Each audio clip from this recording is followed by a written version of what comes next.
Hello, everyone joining us from different parts of the world. Welcome to this info session. We at the Amani Institute are excited to bring the next edition of the digital edition of the Social Innovation Management Program. We are currently inviting applications for our next cohort that starts on the first week of March.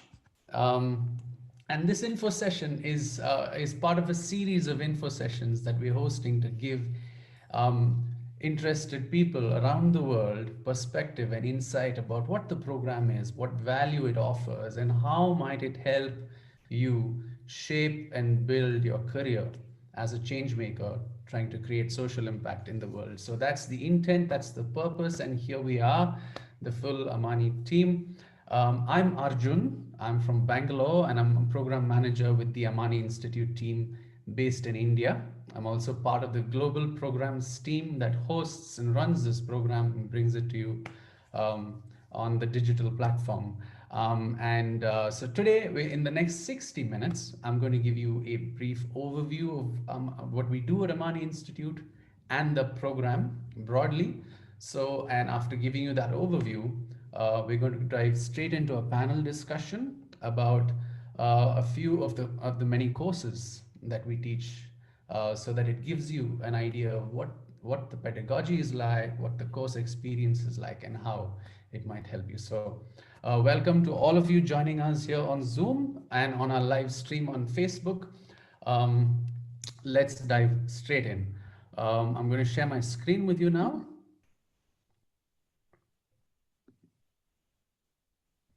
Are you able to see my screen? Great. Okay.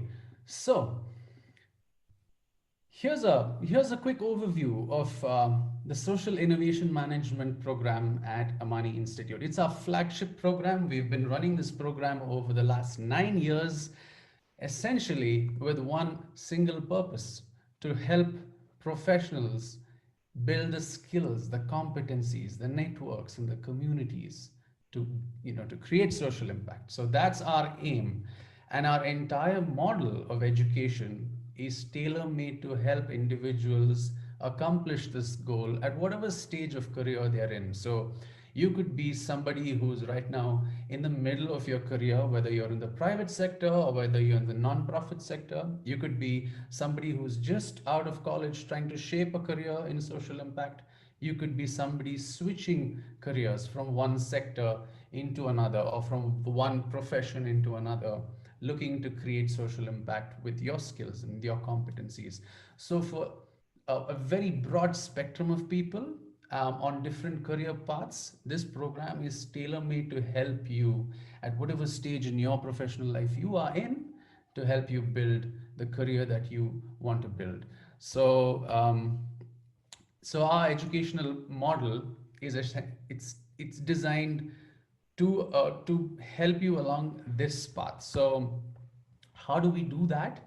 We have essentially three main elements in our pedagogy that help people, professionals, build careers in social impact. First is its experience. So our entire program is experiential in that it simulates exactly what work you will be doing in the social impact space. We emphasize on learning by doing. So it's a lot about practical application in real world scenarios. You take the skills that you learn in the program and you apply them in simulated environments that give you an absolute real world view of how your career is going to be shaping up. Second pillar, we have experts from across the world, across the social impact landscape globally, who are part of our faculty, who bring in years of experience from the field and also practical wisdom into the courses. So you're learning these courses from experts in the field. And the third and very important component in the course is also you learn about yourself. It's not just you learning a bunch of professional skills and then going out and applying it, but there's you, the person who's also showing up in the world as a change maker. How do you care for that person? How do you shape the capabilities of that person? So that's the third component of our course. And in everything that we do at Amani Institute, through our programs, through our consulting work, through all our offerings, we aim to bring these five values to life in the work that we do: the values of courage, the values of empathy, change making, a global mindset that dissolves all the boundaries that we have in our minds, to envision a world without boundaries, and of course, the value of vision to really know the kind of change that you want to bring about in the world. So, the Social Innovation Management program over the last 9 years has covered different parts of the world. We've had over 540 fellows from 64 countries, placed in over 340 apprenticeship projects, and also with over 150 employer partners. So we've had about 93% of the people participating in this program vouch for the fact that this program has helped them find a footing in the social impact landscape. And this is roughly how our fellows are spread across the world, right? Um, and nothing happens in isolation. You can't do this journey alone. It happens with a community of practice, a community of peers, a community of professionals across the world who become part of your network, helping you move from opportunity to opportunity, helping you move from one challenge to the other, and charting your path along. And this program is brought to you by a global, diverse team of faculty at the Amani Institute. We come from different countries, from different professions, and we bring expertise from a wide variety of fields into the design and delivery of this program. And that's just a glimpse of who we are. Um, we have a global network of organizations that support the program by offering apprenticeship opportunities, employment opportunities, project and consulting opportunities for participants of the program. And yes, we also have two unique features of the program. So the SIM program covers 80% in terms of accreditation and tuition fees for the University of Peace Diploma in Social Innovation, and also 25% of academic credit and tuition fees for the Lynn University MBA in Social Innovation Management. So, what's today's focus going to be? Today's focus is to give you a glimpse into the courses that we teach in the Social Innovation Management program. And these are the 10 courses. So our courses cover four pillars or four competencies. So if you look at all the courses listed here, they're helping you build competencies in leadership, in management, in also leading yourself, so personal leadership as well, in the skills of communication, and also the skills of creativity and problem solving, systems thinking, thinking systemically as a change maker. So how is this course experience broadly structured? So, for the upcoming cohort in the digital edition of the program, essentially your week is going to look like this. So, you might be working somewhere, or you might have quit your job and you're in transition, doesn't matter. Essentially, the course will have 5 to 6 hours of live workshops like we are in right now. In addition to that, there'll be 8 hours of independent work for you to do your assignments, your readings, your reflections, and various activities that we curate for you each week. And also, in between these webinars, we also have curated sessions to go in depth into the discussions that we have in the webinar. So these could be short group discussions with the faculty, these could be coaching sessions, and depending on the time zones, we'll schedule them in a way that it suits everybody. So essentially, the live workshops will also be supported by in-depth discussions to ground the learning to help you transfer that learning. So this is how a week in the social innovation management program will look like, right? And so this will go all the way from March to July 30th. Um, and today we've picked three courses from this list of courses. And we're going to have a discussion with our global faculty who are bringing these courses to us. And so I'm going to dive straight in to introduce you, to stop sharing my screen and introduce you to our global faculty. I'm going to begin by welcoming Denise DeLuca. She is joining us from Oregon, in the United States. Actually, let me just go back to that slide so and give you all a glimpse. So Denise is the co-founder of BCI, the Biomimicry for Creative Innovation. She's an adjunct faculty at the Minneapolis College of Art and Design, and she teaches 2 online courses in creative leadership and biomimetic design. We're also joined by Robert Wolf, who is an executive coach, writer, and storytelling trainer and innovation facilitator at Think, the Amsterdam School of Creative Leadership. Robert is an expert in teaching people how to use the skills of storytelling as a change maker. Um, I'm also joined by my wonderful colleague in the programs team, Hayana Lira. She's a program manager in the Brazil team at Amani Institute, and she leads a course on personal leadership. And this is one of our flagship courses at the Amani Institute called The Inner Journey of the Changemaker. So this course looks at how you as a change maker, how do you care, how do you lead yourself through the process, the journey of change making. So very privileged and honored to have all of you join us. So welcome Denise, Robert, and hi. Um, and just to add, I also teach a course on strategies for reinventing and managing a career in social impact. So that's 4 of us here right now. And that was a bit of an overview of what the SIM program was like. So over the next 45 minutes, I'm going to just engage you in a discussion to dig out, um, all the intriguing aspects of each of our courses. So I want to begin with hi.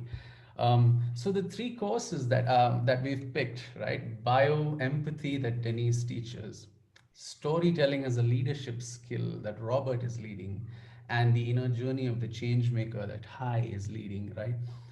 All of these courses have that personal leadership element. So some of our courses teach competencies in innovation and problem solving and systems thinking. So there's an outward focus.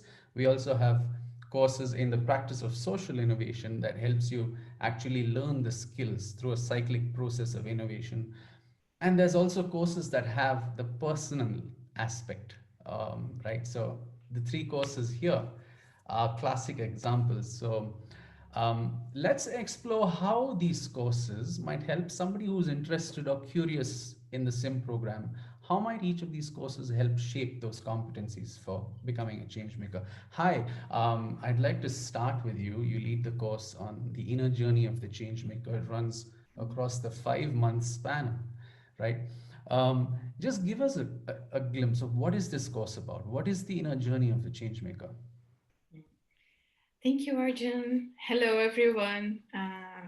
Again, it's a pleasure to share this time with you, Howard, Denise, Arjun, and with you all.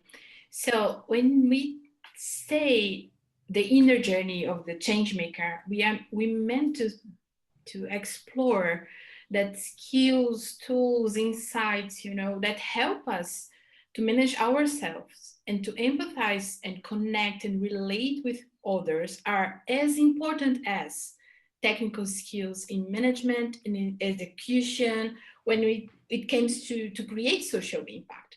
So if we want to responsibly and effectively try to change the world, we need to develop to the possibility to lead ourselves, right? Since our approach to and the relationship with the world determines the impact that we will have. So um, is when it say about inner work, some people say, oh, wait, what? We want here at Amani that say that's not focusing in inner work before you act. The goal here is to develop the awareness, the consciousness while in action through this conscious process, this present process. So basically, talking about this personal leadership, we want to understand how can we lead and manage ourselves regards our impact, right? So all starts from here, from this consciousness about the connection between us, the world, and the others. That's interesting. I really like that distinction you brought about that, It's becoming aware of what you do in action and not in isolation, right? In practice, how do you become aware of who you are and how you're showing up as a professional, right? How the person in you is showing up as a professional. I think that was, I'm glad you brought out that early. So thanks for that. Denise, your course, is it immediately when we say bioempathy, people become so curious. Over the years, the first question is, wow, what is bioempathy? What's how does it fit into the sim program? So yeah, can you just give us a brief overview? So what is bioempathy and what is this course about? Yeah, well, thank you. And thanks for bringing me on. I just love the little bit of time I get with Amani and the Amani Fellows, each year, because it's such a fantastic program. Um, and my background is actually in engineering, and I've come from a very technical background, but over time, I've just learned there are other things are so much more important before you send it off to the people who actually, make things. And now I'm director of the program that I was teaching. I'm a director of a master's in sustainable design, which also has the human side, but probably not enough. And so some of you may have heard of biomimicry. If you look it up on, you'll find lots of stuff on it. And it's called innovation inspired by nature. And it typically is applied to making of things. But you can also take innovation inspired by nature to create social innovation. And that's what bioempathy is all about. And the key behind it is that, and again, this is why I love Amani, people who have a passion to do something, in this case, social innovation, you want to be a change maker, you want to change the world, you might know a lot about your topic. It might be the people, it might be, social justice, it might be climate change. And then you form an organization or a process. And as soon as you start to get successful, what people do is they follow conventional leadership models, organizational structures, paradigms, principles, and practices of the very that got us into the messes that you're trying to solve in the first place. Because that's just what you know to be out there. So what you do is top-down leadership, and you start to, basically to be a good leader, you have to be a jerk, is what the business world tells you. And that is not the case. And so there's that. And then the other thing is, like, how do you actually create an innovative social innovation? So it's not just, okay, I'm just working in the social space. You have to be not just innovative, but radically innovative. You can't go to do something, make something less bad. You have to envision and create something that's, incredibly imaginative and innovative, and make it real. And biomimicry is an amazing tool for leveraging your imagination and making an innovation that is truly radical and truly beautiful, resilient, sustainable. And you do that by looking at what you want your social innovation to do. Like, what actual functions do you want to perform? And you say, well, how does nature perform those functions? And then you go, well, how can I use that strategy to create my social innovation, whatever aspect of it? It could be the leadership, it could be the structure, it could be how you're doing what you're doing. And then also again, when we create in social innovation, for example, like, well, how do I know if I'm successful? You tend to use metrics that are out there in the world.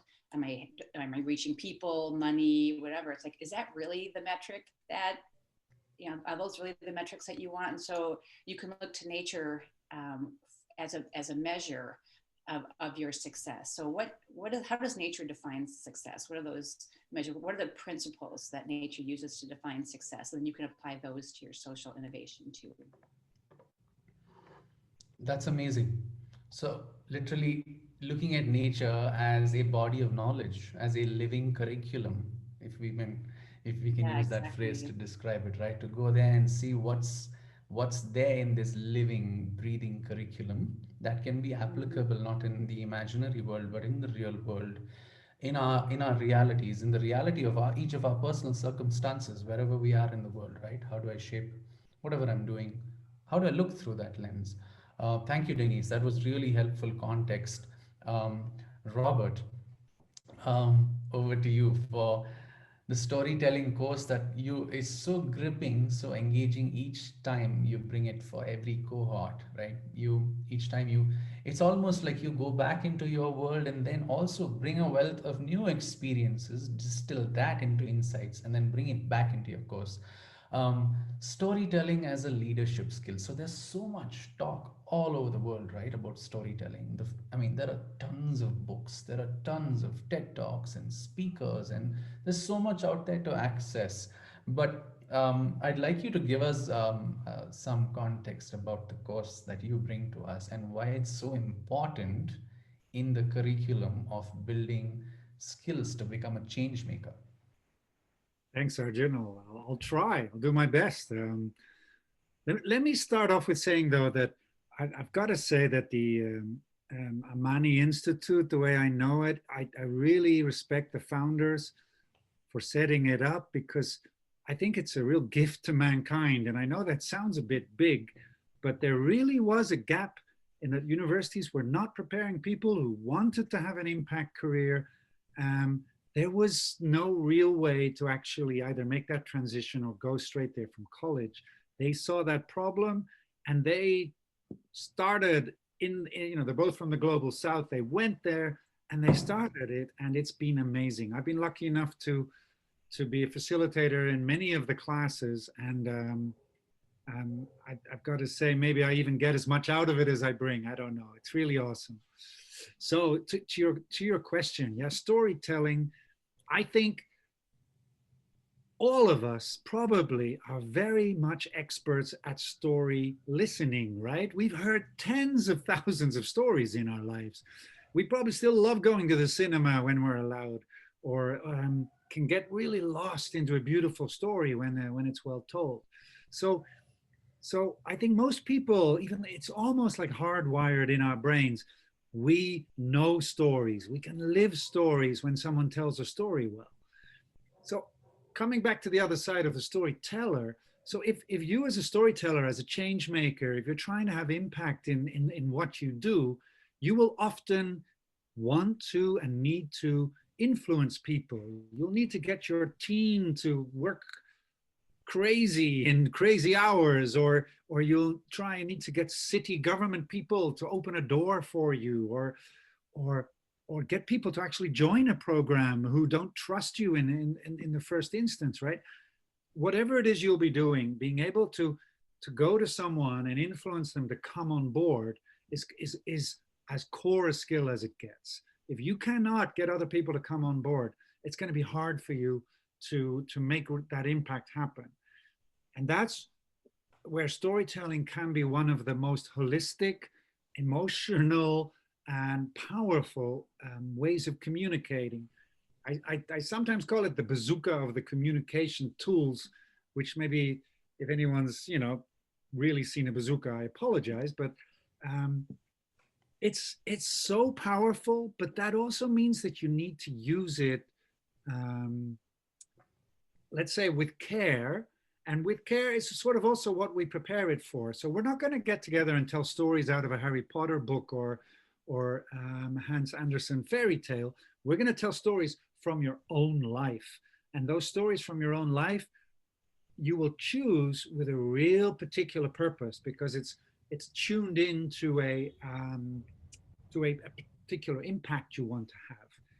And if I come back to what Rihanna said, it's like, knowing yourself is one thing, but then when you actually have to bring yourself to an audience, you bring yourself to the other. Wow, do you get to know yourself well, right? Maybe you're going to tell a story, and believe me, the stories you're going to tell are usually not of, I got straight A's and then I hit a home run at baseball and da da da da. The stories you tell are usually going to be more stories that are the stories you may have hidden for a while, because they actually bring you as a complete person, which includes your vulnerability.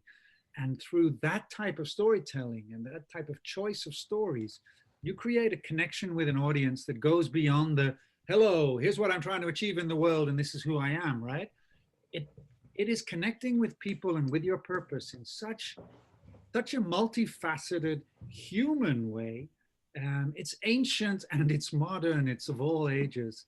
And I think you can hear, I can talk about this forever because I really do love it. So I'll stop there. And there's never a dull moment in any of your storytelling workshops, so don't worry about talking too long about it, Robert. As the three of you were speaking, I saw a common thread kind of, build itself, and there's a really nice link I'm seeing, almost like logic between, how the three courses are connected. Like, hi, you're leading inner journey of a change maker that looks at the person, you, right? I, me, the change maker, the person that's embarking on this journey. What are the attributes of me that show up in this world of change making, right? And then, Denise, your course looks at the outer natural world from where wisdom can be harnessed. Wisdom from billions of years can be harnessed and made concretely available, right? So there's the person, there's the world in which this change maker is working, from where wisdom can be harnessed, and there's a skill like storytelling, which is also lived through the ages, right? Where the person embarking on the change in this world can use this skill to communicate what is essential to communicate, for, like Robert was saying, bringing people on board, for articulating purpose, for communicating clearly, for showing the world the value that you can bring, yeah, and highlighting all the stages of your journey. So I'm seeing that coherent link between how the three courses kind of complement one another. And that's the case with all our courses. They don't exist in isolation as just modules or buckets. They've been curated with a specific logic, and they're all intertwined. So it's not, one type of course and then another category and another category. When you actually start applying it, they all come to life in very unique ways. Hi, I want to just come back to you, just to kind of go deeper into the inner journey of the change maker course. So you mentioned two things, right, about becoming aware of who I am as a change maker. Um, can you give us a glimpse of what aspects this course covers? Mhm. Like, Yes, so what does that journey look like? So what do we actually dive into when we do this course? sure. Just allow me before to do another connection that I see in this place, um, that also connects with inner journey course, right? When we think about us as humans, we need to understand that we basically we explore three dimensions while living, right? Our inner self, the relation inside, the relation with the other. So I'm talking about the behaviors I have, I'm talking about the mindsets I have, that uh, bridge the connection, that build the bridge with the connection with others. And we are talking about the world. So if we notice here, for example, when Denise talks about the connection we have with nature and how nature can teach us to be a better leader, a better manager, a better social innovator, we are talking about this outer world, as you said, right? When Roberts talks about storytelling, he's talking about our most basic humanity characteristics, right? Because we have been evolving as telling stories and listening stories and engaging through stories. So we are talking about this relation with the other. But to do all of this, to be able to connect with the nature, to be able to connect with the other, I need to connect to myself. So I need to understand that this inner self, there's a body, a mind, a heart that works in this interplay. So the way we see the world, right, holds why we want to be a change maker. So we start exploring this, like this life purpose, the how can we connect with this world and why we want to change it or to make it better, a better place, right?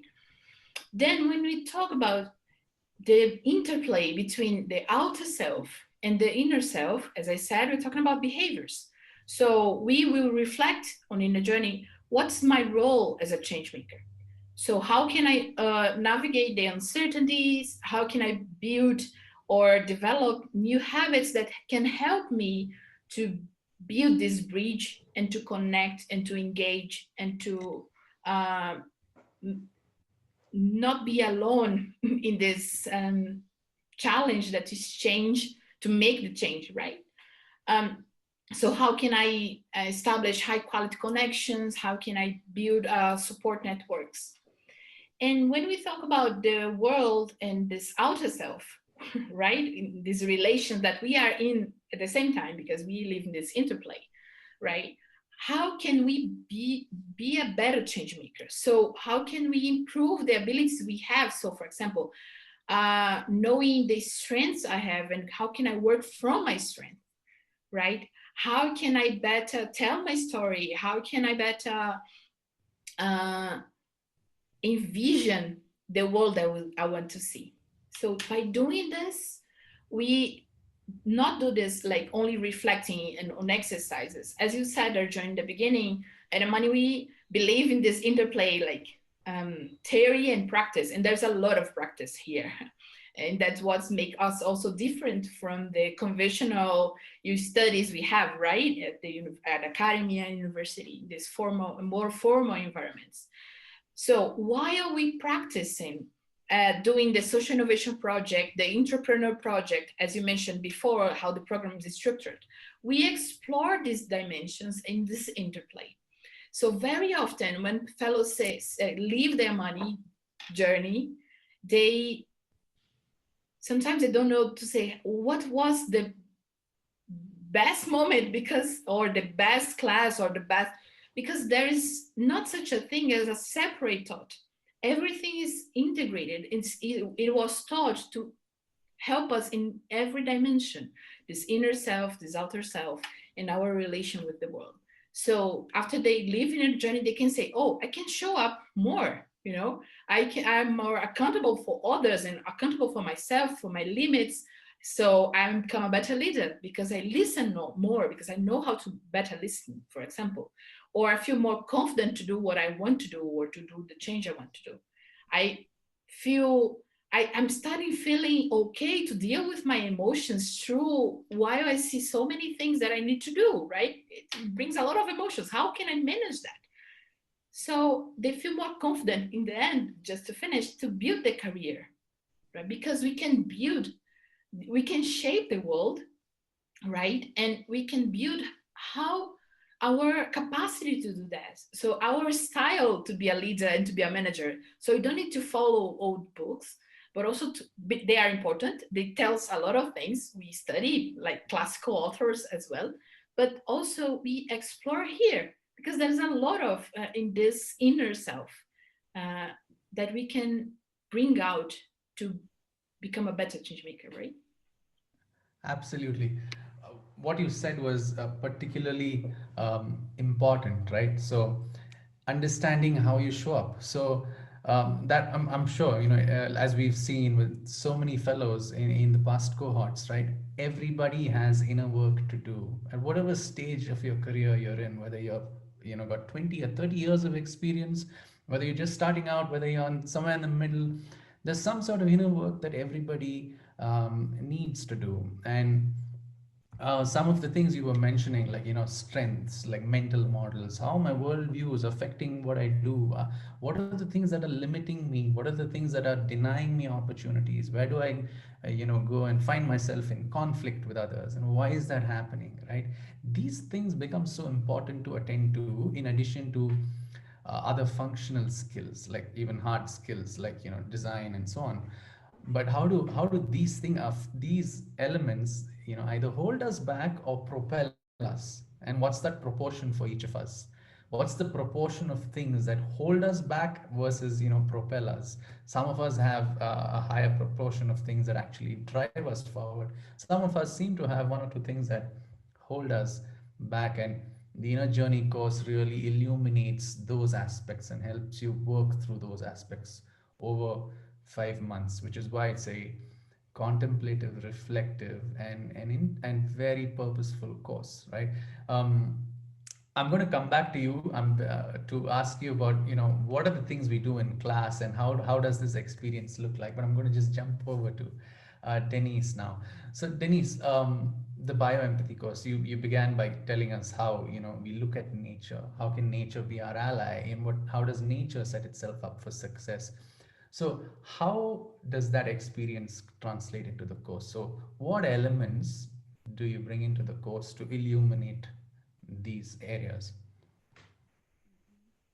Well, we start with, because we're online, looking at videos, and there's some readings. And one of the key aspects of biomimicry that's really wonderful is to look at nature in an entirely different way. Because many of us look at nature either, it's beautiful, it's inspirational, and for some people it's scary. You might go out there with the intention of like recreating or having an adventure, like if you're a skier, you might want to put yourself up against the elements. And but we tend to not look at ourselves as part of nature, and then also not understand how much that nature can be a teacher for us, as I say, nature as model, measure, and mentor.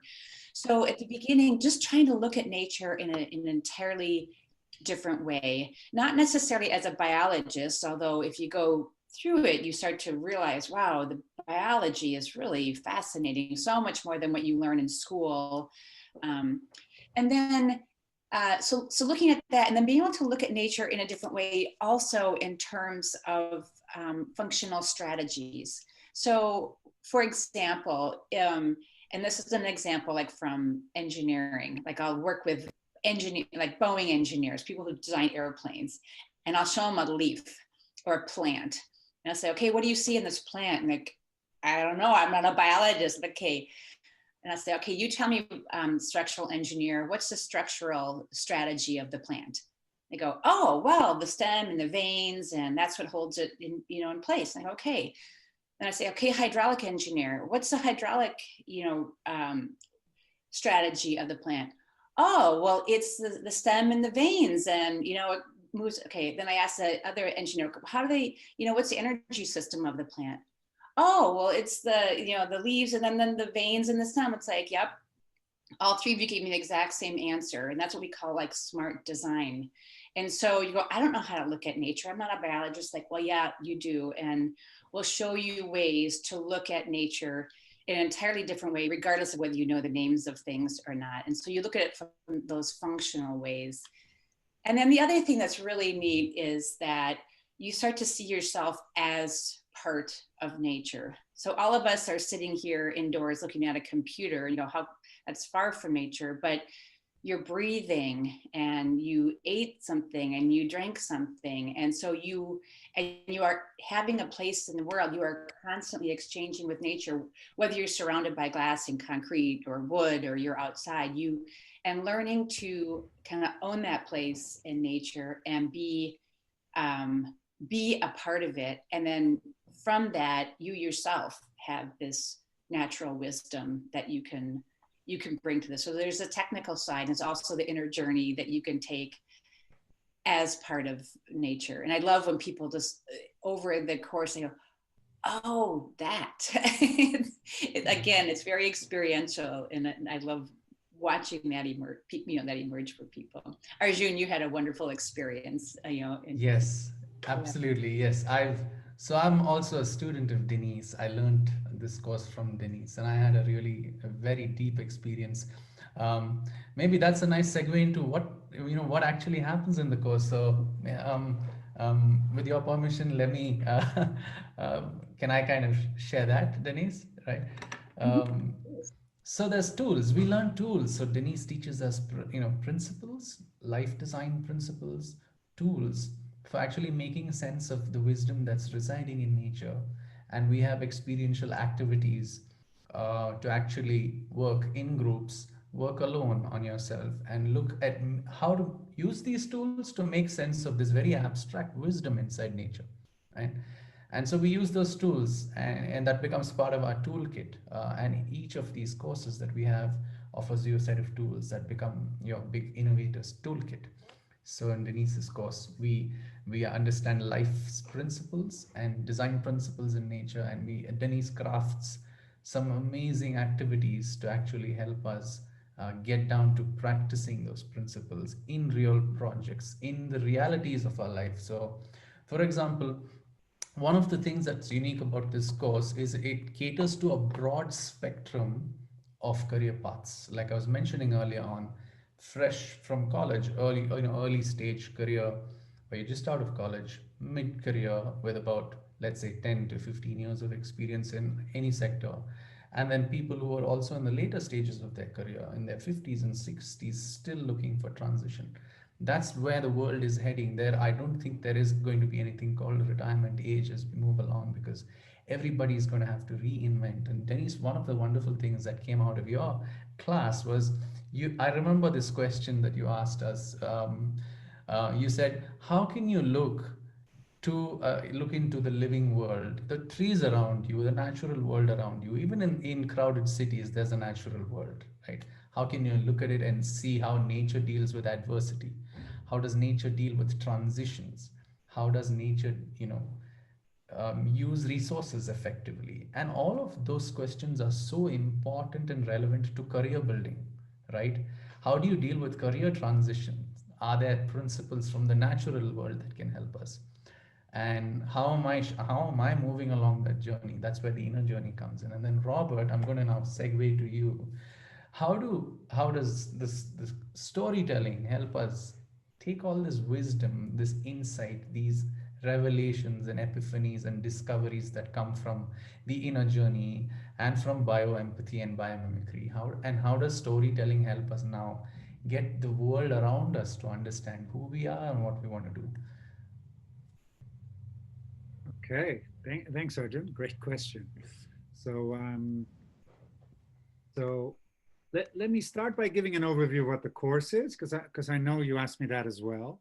So, so in the storytelling course, we will, let's say, look at some of the greats, analyze their ways that they use storytelling, and then deduct a three-step structure from it.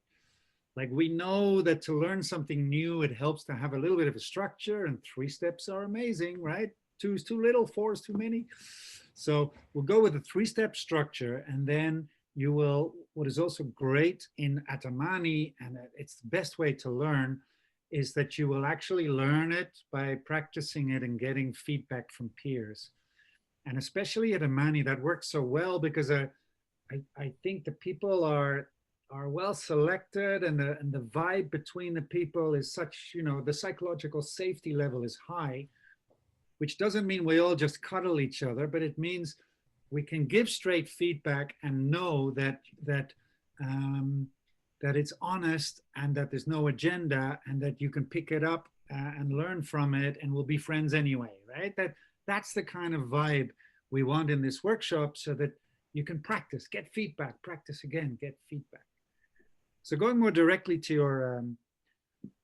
your leading question there, is like, I think especially a few decades ago, there were quite a few industries that said, when you come to work, leave yourself at home. Okay. Now, the social impact work has not been that, because of its nature, and possibly also because of, let's say, the calling or the drive that people feel to work in this field, to pursue impact in your career. It has a personal component anyway.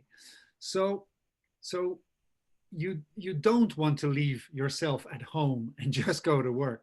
So the storytelling aspect there is that then when you are, let's say, at one of the high pressure moments, the pinnacle moments where you're trying to influence people, that you don't leave yourself at the door, but that you actually put yourself out there and you say, guys, this is me.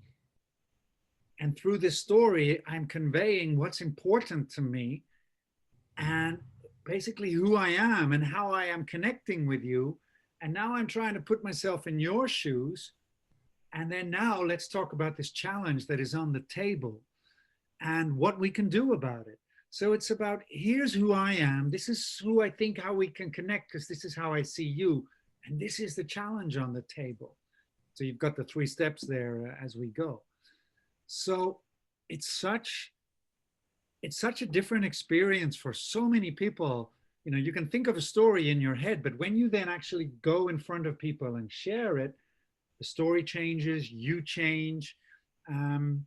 It's those moments are such rich, intense moments, right? They can be 3 minutes you'll never forget for the rest of your life. But also listening to your classmates' stories. It's also, I kid you not if I say there haven't there's never been a session that there wasn't someone crying. Standing up and running away, I can't remember, but surely that must have happened too. I don't know. Absolutely. I mean, yeah, it's intense. And just to also add in something that, an insight from our recent experiences. So for people on different career paths, right? Storytelling, I've seen it help um, in highlighting various elements of a career journey. Sometimes on your career journey, like let's say you're interviewing for a position somewhere, or you're an entrepreneur looking to partner with new people, enter new territories, or speaking to a board, or pitching for funding, whatever the case may be, wherever you are on your path. A lot of times we go through life events not knowing or not becoming aware of the story that unfolded in that event. And in each of those life events in our career, you could have setbacks, you could have successes, you could have trauma, you could have victories, you could have new discoveries about yourself, you could have stories about the impact you made on other people, the difference you made to other people's lives. So this whole range of events unfolds as we live our lives, right? And one important question that I asked myself recently is, what is my story, and where in my professional life does my story reside? And do I know it or not know it, right? So becoming aware of that story, and then learning the skills to tell that story. I'll give you a quick example. So I've moved from I've moved 4 sectors. So a lot of my career transitions have been from one sector to the other. And typically when you move from one sector to the other, they want to know why you from that sector are coming into this sector, right? It's about building credibility and trust. Why? Like, I was a radio presenter looking to get into training and development, so I needed to build that credibility and make a case. So I help my prospective employers connect those dots to say, here's the connection I see, here's the coherence I see, here's how this radio guy, the entertainer, has the ability to become an educator. And so it's an act of actually educating your prospective employer or partner or collaborator. And that's where the skill of storytelling was so useful, right? There's one final round again, to all of you. So, hi, you were talking about these different elements, right? Mental models and strengths, and talk us through what tools, how do we go about exploring these areas in your course? What does that course experience look like? So, what does a typical inner journey session look like? Mhm. Yeah, it's a journey itself, right? It takes the 5 months so we can close the cycle of this inner, outer, inner and outer self and the world. So, and these relations and this understanding of how can we become a better in each place, right? So we have 10 sessions, and during these 10 sessions, sorry, we have 10 live sessions because we have some sessions that are recorded as well. So it's a lot of time, and to enjoy this, to dedicate this time that very often we don't have right in the rush of the day, to look inside and to reflect on what are my strengths, or what are my mental models, or what kind of habits I can build to become a better change maker, or who are my supportive network, who is missing here, what kind of relations I can build to become a better change maker, and how can I do that, how can I build this support for myself, and how can I support the others. As Robert says, the environment of the class is a very useful and very cozy environment where we can be safe to share. So normally a class, as you asked, we have this pre-reading or pre-recorded videos or pre-recorded class and materials. So we do a lot of self-reflection. That's good for introverts, for example. And but also we stimulate people to talk and to share in small rooms. We have this main room like talking to everyone, but also these breakout rooms online, as we use a lot of this dynamic, right, in class.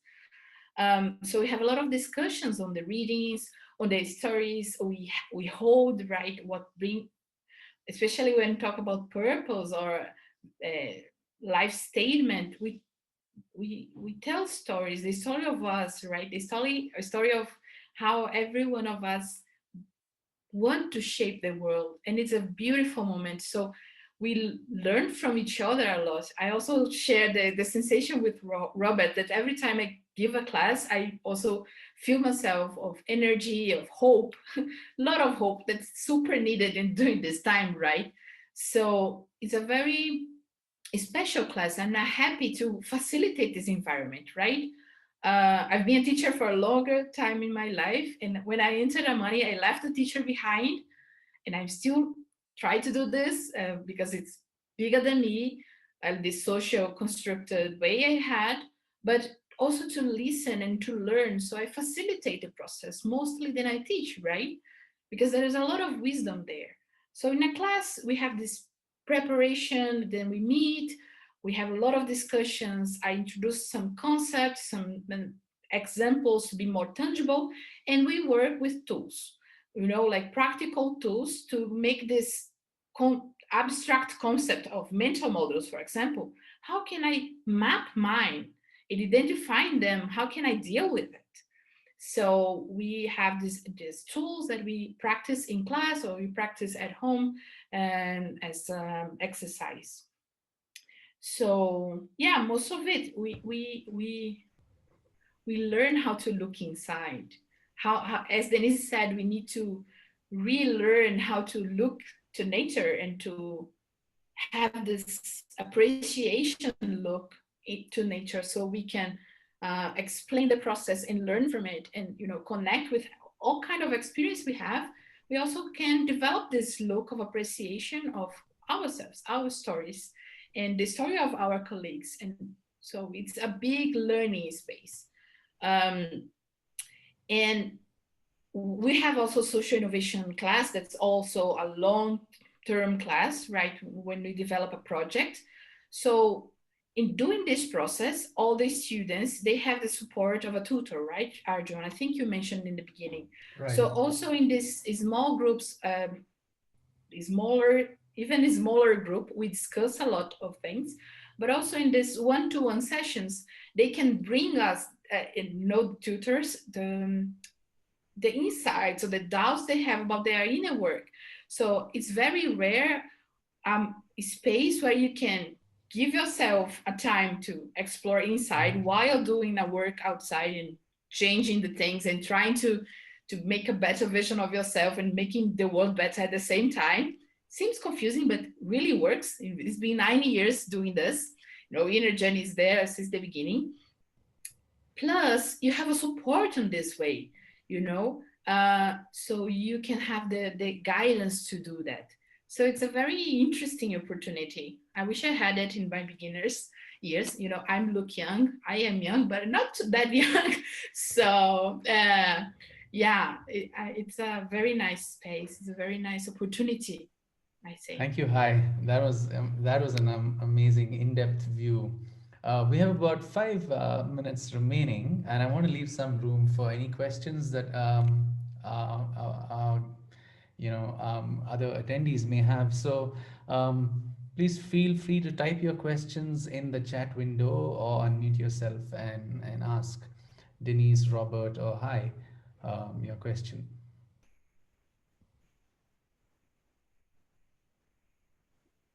I have one question more on the organizational side from the courses. Are they sort of running one after the other, building on top of each other, or are they rather parallel and interlinked in that sense? Sure. Actually, I'd be happy to take that question. Thanks, Jian. So our courses run together. Of course, they're sequenced where there's a timetable, there's a full schedule of the course. Let me actually open that slide out to give you a quick overview. So here are the various courses. Okay. So the Inner Journey of the Changemaker, the course on the practice of social innovation and building entrepreneurship skills and careers in social impact. Those four courses run throughout the length of the program. And then we also have the other professional skills courses where we have master classes like Denise and Robert join us to conduct these master classes that go parallelly with the other longer courses that run throughout the course of the program.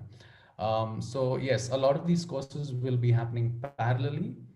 Like, it's almost like a foundation. There's a denominator of courses with those four courses, and then we have on the numerator different master classes periodically from month to month and from fortnight to fortnight. And also the logic of how we sequence these courses is to kind of create as close an alignment with each other. So if you're learning, for example, in a journey, right, as you start moving along that course, and then in comes a course in storytelling and then bio empathy, right? So you start to make those connections between the three.